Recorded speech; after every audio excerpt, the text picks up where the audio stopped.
Bom dia! Espero que você tenha tido uma ótima semana e que você tenha refletido bastante sobre os últimos pontos que a gente conversou na nossa primeira aula do livro de Daniel. E hoje a gente vai para o segundo capítulo de Daniel. E nós vamos ver coisas bastante interessantes nesse capítulo. E o capítulo 2 de Daniel, ele vai fazer nos aprofundar um pouco mais no conhecimento de um outro personagem. No capítulo passado a gente falou sobre Daniel, os 3 amigos dele, mas agora o capítulo 2 ele começa se aprofundando e falando um pouco mais dos sentimentos e das reações de Nabucodonosor, o imperador da Babilônia, o rei da Babilônia. Ele começa o capítulo com uma inquietação. Logo no versículo 1, o livro de Daniel vai apresentar para a gente um Nabucodonosor que não consegue dormir. Ele perde o sono, ele está inquieto por causa de um sonho que ele teve. Um sonho que tira o sono do homem mais poderoso do mundo. E eu queria refletir um pouco com você o porquê. Por que Nabucodonosor perde o sono aqui nesse capítulo 2? E Nabucodonosor é interessante de ser estudado porque ele não é só um personagem bastante conhecido na Bíblia, mas ele é um personagem histórico, um dos imperadores de um dos maiores impérios da história da humanidade. Então, um personagem histórico conhecido, então a gente tem bastante informação sobre ele. Mas deixa eu traçar um pouquinho o perfil de Nabucodonosor para a gente entender o que está acontecendo aqui. Então, Nabucodonosor, pelo que se estima nesse capítulo 2 aqui, ele tem por volta dos seus 30 anos, 32 anos. Ele tinha assumido o reinado da Babilônia há alguns anos, provavelmente há uns 2 anos atrás, e agora ele se encontra no auge do seu sucesso e pronto para conquistas e para expandir cada vez mais o seu império. O império da Babilônia era o império mais poderoso do mundo naquela época. E o seu pai, ele já tinha derrotado os assírios, que era o último grande império, e Nabucodonosor já tinha vencido os egípcios, já tinha conquistado Jerusalém e o seu império estava cada vez mais em ascensão. Nunca foi tão grande quanto agora. Mas uma coisa que a gente também observa em Nabucodonosor é que Nabucodonosor era um homem muito religioso. O seu próprio nome exalta o deus Nabu. Nabu era o deus da sabedoria e da escrita dentro desse panteão babilônico. Mas também Nabucodonosor era muito devoto a Marduk. Marduk era o deus principal da Babilônia. E é interessante como ele se sentia com relação aos deuses. Ele se sentia uma pessoa privilegiada, uma pessoa especial diante de todos os deuses. É tão interessante que existe um registro, uma declaração dele, uma oração dele, na verdade, na ocasião da sua coroação na Babilônia, aonde ele ora para esse deus Marduk, e isso está lá na Biblioteca Britânica, esse registro, esse documento, né, e essas inscrições. E eu vou ler para você a oração de Nabucodonosor para o deus Marduk no momento da sua coroação. Olha só como é que ele diz. Ele diz assim: ó soberano, eterno, Senhor de tudo que existe, ao rei que tu amas e àquele cujo nome mencionaste, concede que teu nome floresça como bem te parecer. Guia-o no caminho direito. Sou teu príncipe, teu favorito, criação da tua mão. Tu me criaste e me incumbiste de governar sobre tudo. De acordo com tua misericórdia, ó Senhor, que concedes a todos, faz com que eu ame e exalte o teu reino. Faz com que o temor da tua divindade exista em meu coração. Concede-me tudo aquilo que te parecer bem, pois tu criaste a minha vida. Olha só, Nabucodonosor, o imperador, o homem mais poderoso do mundo, ele temia os seus deuses e ele se considera alguém privilegiado, o favorito dos deuses, o favorito, no caso de Marduk, aqui o deus principal deles. Esse era Nabucodonosor. E Nabucodonosor, como as pessoas naquela época, e como as pessoas mais religiosas principalmente, ele acreditava e ele considerava que os sonhos eram um meio pelo qual os deuses se comunicavam com os homens. E isso não é estranho, porque Deus, o Deus verdadeiro, se comunicou várias vezes através de sonhos com os patriarcas. Você vai vendo na história situações em que Deus se comunica através de sonhos. E os babilônicos, eles também acreditavam nisso, que o sonho era um canal de comunicação para que os deuses mandassem recados aos homens. E agora esse homem, que é religioso, devoto aos deuses, que se considera alguém privilegiado diante dos deuses, alguém que exalta o Deus da sabedoria, esse homem tem um sonho, ou seja, recebe um recado dos deuses e ele mesmo não consegue compreender esse recado. Daí o motivo da inquietação de Nabucodonosor. Ele não consegue entender o que Deus está querendo falar com ele, mesmo que ele não saiba que o Deus verdadeiro está querendo falar com ele, mas ele acha que os deuses estão querendo falar com ele, mas ele não consegue entender essa mensagem. É angustiante, não é? Quando nós ficamos diante das situações pensando o que Deus quer falar comigo e nem sempre a gente consegue compreender. Às vezes a gente demora para entender o que Deus quer falar com a gente. E em situações adversas, em situações difíceis, talvez nas situações que nós estamos passando nesses dias, você tem se perguntado o que Deus quer falar comigo? O que eu tenho para aprender com tudo isso? E nem sempre a gente consegue receber a resposta no tempo que a gente quer, do jeito que a gente quer. E isso angustia a gente. E era esse tipo de angústia que Nabucodonosor sentia. Ele não conseguia saber o que estava sendo dito para ele. E então ele começa a buscar a interpretação. E do versículo 2 até o versículo 9, a gente vai ver a busca de Nabucodonosor pela interpretação desse sonho. Então ele chama os sábios, os adivinhos, os magos e pede para que eles interpretem o sonho. Mas Nabucodonosor quer uma interpretação confiável, uma interpretação fiel. E para isso ele usa uma estratégia. Ele decide não contar o sonho para ninguém. A gente não sabe se realmente ele não se lembrava do sonho ou se foi uma estratégia dele mesmo, mas o fato é que ele fala assim para os seus servos, para os seus sábios, ele diz assim, olha, eu não vou contar o sonho, vocês têm que me contar o sonho, e se vocês conseguirem contar o sonho que vocês não sonharam, que eu sonhei, se vocês conseguirem descobrir qual é o sonho, então eu vou acreditar que vocês também são capazes de descobrir o significado do sonho. E, bom, a história aqui mostra que ninguém conseguiu fazer isso. Mas é interessante pensar que o desejo de Nabucodonosor é um desejo honesto. Ele quer saber o que Deus está dizendo para ele. Ele quer saber o recado, o conteúdo desse recado. Ele quer saber a verdade. Ele busca pela verdade. E eu espero que você tenha esse desejo honesto também com relação ao que Deus tem para falar com você. Que em situações adversas, na situação que a gente vive hoje no mundo de coronavírus e de isolamento, distanciamento social,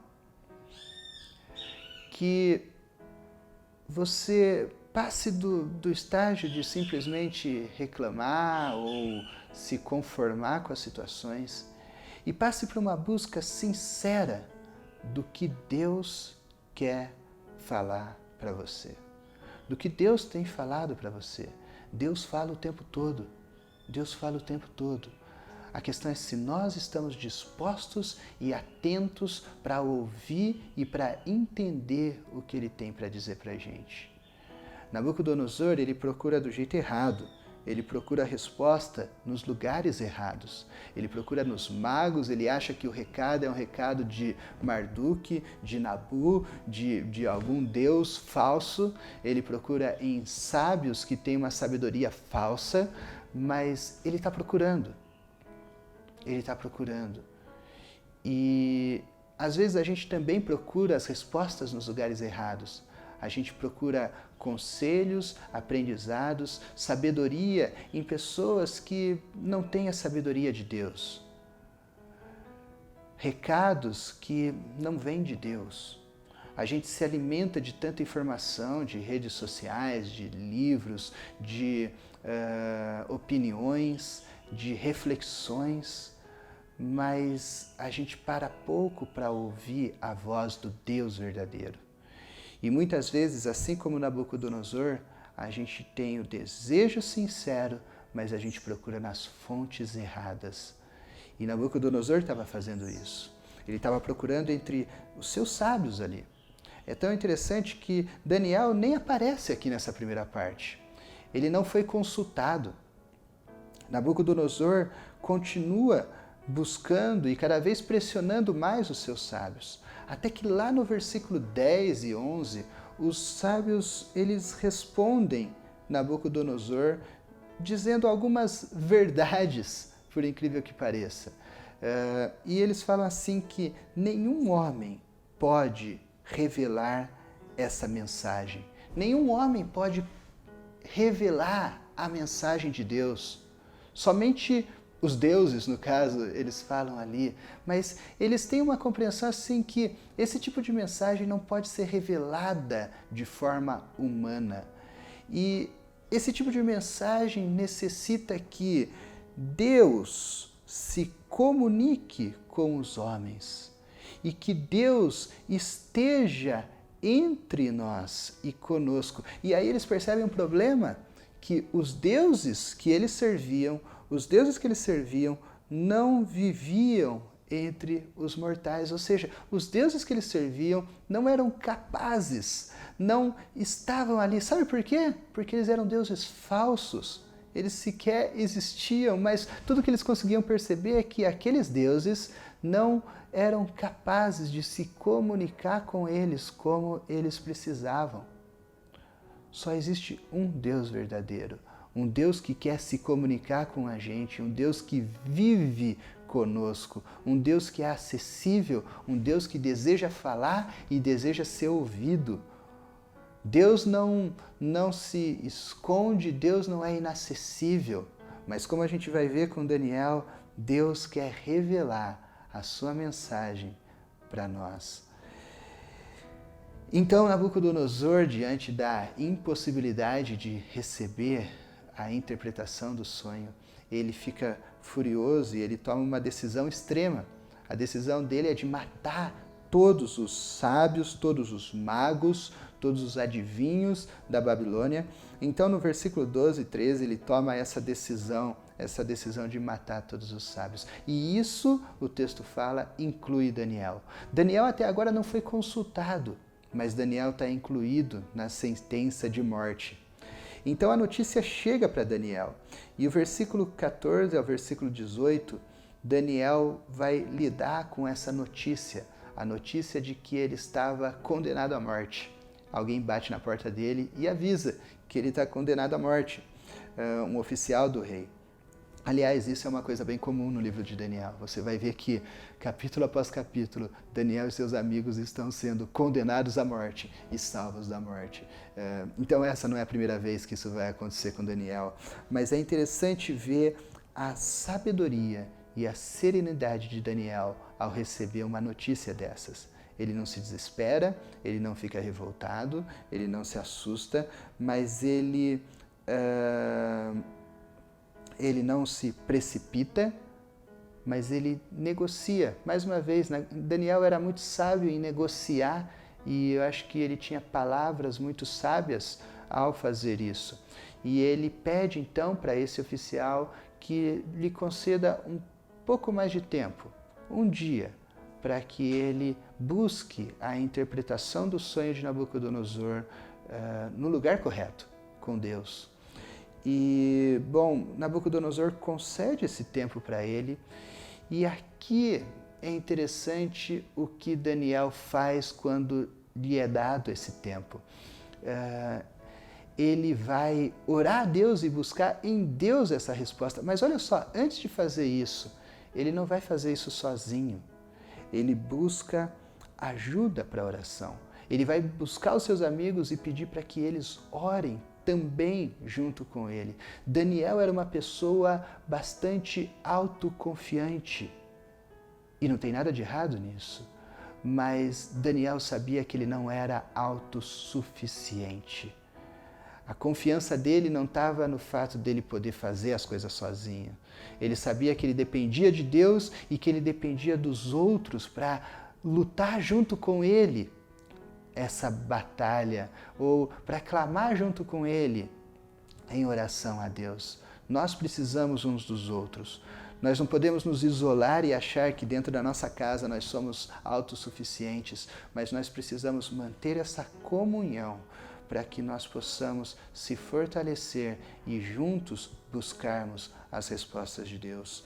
E então Daniel ora, e é muito interessante o que o versículo 18 mostra. Depois de orar, Daniel simplesmente vira e dorme. Ele não perde o sono. Ele sabe que Deus está no controle de todas as coisas. Ele entrega a causa dele, a sentença de morte dele nas mãos de Deus. E ele descansa. A confiança sempre vem seguida do descanso. Se você não é capaz de descansar em Deus, é porque você não está confiando em Deus. Daniel, sentenciado à morte, para morrer no dia seguinte, ele vira depois de orar e ele dorme.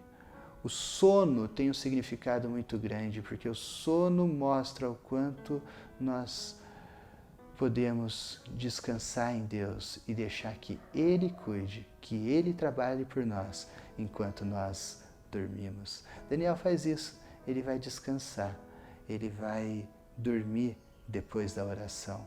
E Deus vai responder a oração dele enquanto ele dorme. Deus vai revelar o sonho de Nabucodonosor e a interpretação do sonho enquanto Daniel dorme.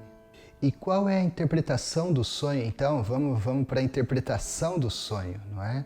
Porque Daniel, ele recebe, então, essa interpretação, ele vai louvar e adorar, agradecer a Deus por essa interpretação, por essa resposta de oração.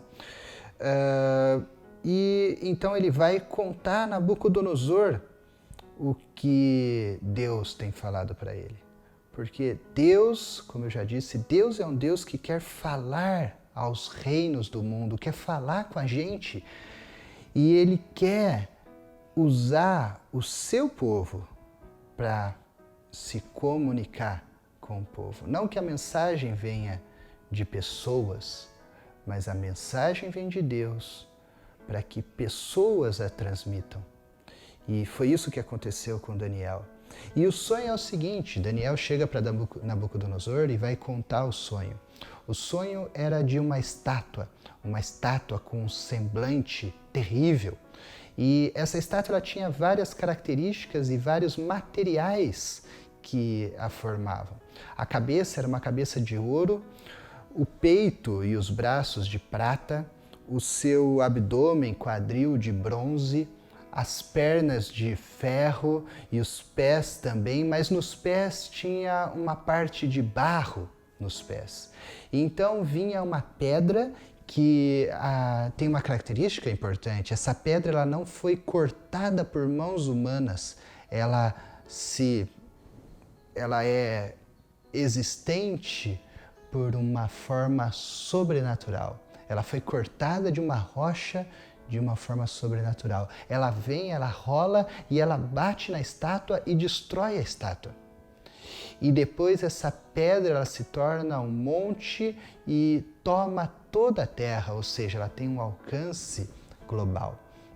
E a interpretação do sonho, então, primeiro que Daniel ele revela o sonho, como Nabucodonosor queria, então ele já ganha a confiança de Nabucodonosor, e agora ele interpreta o sonho.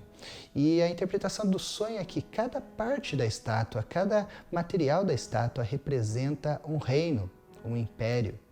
E ele já destaca a primeira parte, ele já revela essa primeira parte. A cabeça é o próprio Império Babilônico, Nabucodonosor, de ouro. E todas as outras partes são reinos que sucedem a Babilônia.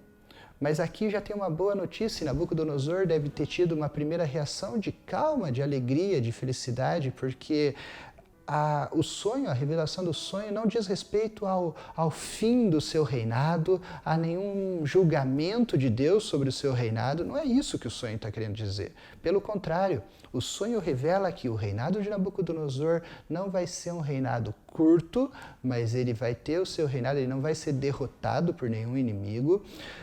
O sonho revela também que Nabucodonosor e a Babilônia representam a cabeça de ouro. Ou seja, todos os reinos que sucedem a Babilônia sofreriam um declínio. Ou seja, nenhum seria tão belo e tão grandioso quanto a Babilônia. Para Nabucodonosor isso deve ter sido uma notícia ótima, não é? E, bom, ele vai falar então sobre todos os reinos que sucedem. É lógico que ele não revela esses reinos, porque ainda não havia acontecido, eles não conheciam. Mas se a gente fizer um exercício que a maioria dos estudiosos comentam, é que o peito e os braços de prata representariam o Império Medo-Persa, que foi o que sucedeu à Babilônia. Depois, o quadril e o abdômen de bronze representaria o Império Grego, que veio depois. E, por fim, as pernas de ferro e os pés representariam o Império Romano, né? O grande Império Romano que esmagava todos, assim como ele diz aqui. E, por fim, a rocha, mas deixa a rocha para o final, que eu quero destacar a parte mais importante do sonho, que é a rocha. Mas eu quero pensar um pouco sobre essa mensagem de Deus para Nabucodonosor. E a mensagem que Deus tem para a gente. A mensagem que Deus quer revelar para nós hoje e que revelou para Nabucodonosor. E quando você não consegue entender o que Deus está querendo dizer, eu quero que você se lembre dessas duas coisas que Deus revelou para Nabucodonosor. A primeira delas é que Deus está acima de todos os reis e de todos os reinos. Ele coloca o rei que ele quiser, a hora que ele quiser. E ele ergue e derruba reis quando ele quiser. Aliás, foi isso que Daniel falou no versículo 21, quando ele louva. Lembra que eu falei que quando ele recebe a revelação do sonho, ele para adorar e louvar a Deus, agradecendo a Deus pela revelação do sonho. Então ele diz no versículo 21 que Deus dá sabedoria a quem ele quiser. Ele estabelece reinos e ele tira reis quando ele quiser. Esse é o nosso Deus. Ele está acima de todos os reis, de todos os reinos, de todo o poder. Nenhum reino, nenhum rei, nenhum poder, nenhuma ação vai além do limite que Deus estabeleceu. Não existe poder que não é dado por Deus. Não existe autoridade que não é dada por Deus. Não existe ação ou efeito de um governo que não tenha sido permitido por Deus. Ele está acima de todos os reinos. Ele determina quando um reino começa e quando termina. Ele está acima de todas as coisas. E não só dos reinos, de tudo. Eu ouvi um comentário durante a semana sobre a situação do vírus. E, na verdade, se encaixaria até na aula, foi um comentário sobre a aula passada, mas eu não sei quem exatamente disse essa frase, mas a frase é que o limite do alcance do vírus ou seja, até onde o vírus vai, quantas pessoas ele vai infectar, quantas pessoas vão morrer nessa crise. Tudo isso é o limite estabelecido por Deus. O vírus não vai infectar uma pessoa além do limite que Deus estabeleceu para ele, porque não existe nada acima do poder, do governo, do reino de Deus. Ele domina sobre todas as coisas. E é isso que ele estava mostrando para Nabucodonosor. Olha, Nabucodonosor, você é grande, você é rico, o seu reino é belo, é como uma cabeça de ouro, mas o seu reino vai ter um fim. E vai vir outro reino e outro reino. E eu vou determinar quando isso vai acontecer, porque no final eu estou acima de todos os reinos. É isso que Deus queria dizer para Nabucodonosor. E é isso que a gente precisa saber sobre Deus. Em segundo lugar, Deus queria revelar para Nabucodonosor que ele tem um reino preparado, um reino eterno, um reino que é representado por essa rocha que vem e derruba todos os reinos, que esmaga todos os reinos e que alcança depois toda a terra. Essa rocha é o reino de Deus. Essa rocha é o reino que Deus tem preparado, um reino eterno, um reino que vai além de todos os poderes, de todos os outros reinos, o reino de Deus. E é interessante pensar sobre essa figura da rocha, porque a rocha não é uma figura nova aqui no livro de Daniel. Na verdade, ela já tinha sido usada, por exemplo, em Salmos, no Salmo 118, 22, o salmista fala que a pedra que os construtores rejeitaram, ela se tornou pedra angular. Isaías, no capítulo 8, versículo 14 e 15, também usa a figura da rocha. Ele fala assim: para os dois reinos de Israel, ele será um santuário, uma profecia messiânica aqui, mas também uma pedra de tropeço, uma rocha que faz cair. E para os habitantes de Jerusalém, ele será uma armadilha e um laço.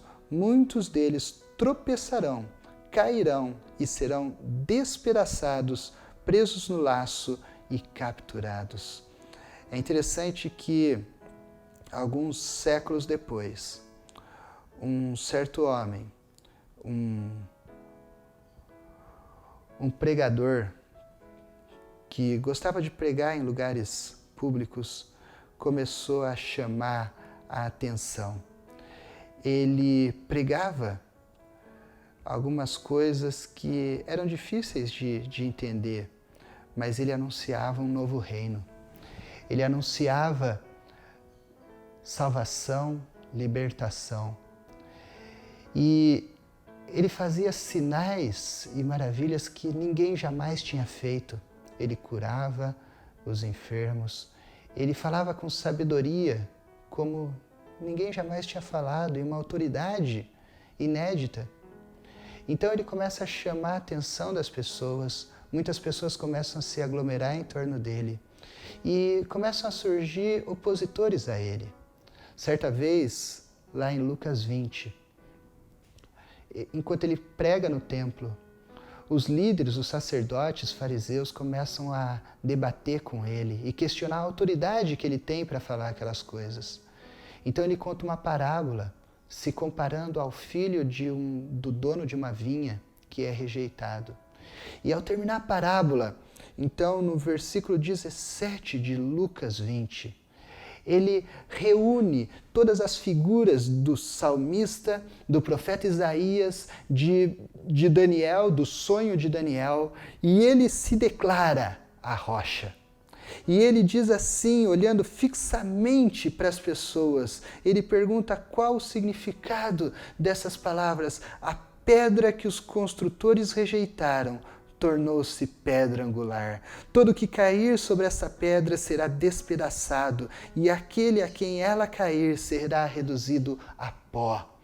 Jesus Cristo, esse pregador, esse mestre, ele se autodeclarou a pedra, a rocha que não foi cortada por homens porque é divina, porque ele é o próprio Deus. Ele se autodenomina essa rocha de Daniel, a rocha que a gente vê no sonho de Nabucodonosor, a rocha que é um reino que esmaga todos os reinos. Ele veio e anunciou um novo reino, o reino de Deus. E na cruz, alguns anos depois, ele conquistou esse reino, ele estabeleceu esse reino, ele morreu, ele venceu e ele reina até hoje. Em algum tempo, o Império Romano, que eu falei que pode ser representado pela perna e pelo pé, o próprio imperador se prostrava e adorava esse Jesus. E o seu reino dura até hoje, permanece até hoje, porque ele é o Rei eterno. O reino dele é o reino que dura para sempre. É a rocha que reduziu a nada tudo que veio antes dele e que se estabeleceu sobre todo o mundo e que vai reinar e vai existir eternamente. Jesus é a rocha de Deus, a rocha que vence o mundo, a rocha que reina sobre o mundo. Ele é o Rei dos Reis, o Senhor dos Senhores. E presta atenção numa coisa, nesse reino, ou nós fazemos parte do reino de Deus, ou nós seremos esmagados por essa rocha que é o Rei dos Reis. Ou nós estamos com a rocha, ou nós estamos sendo esmagados pela rocha.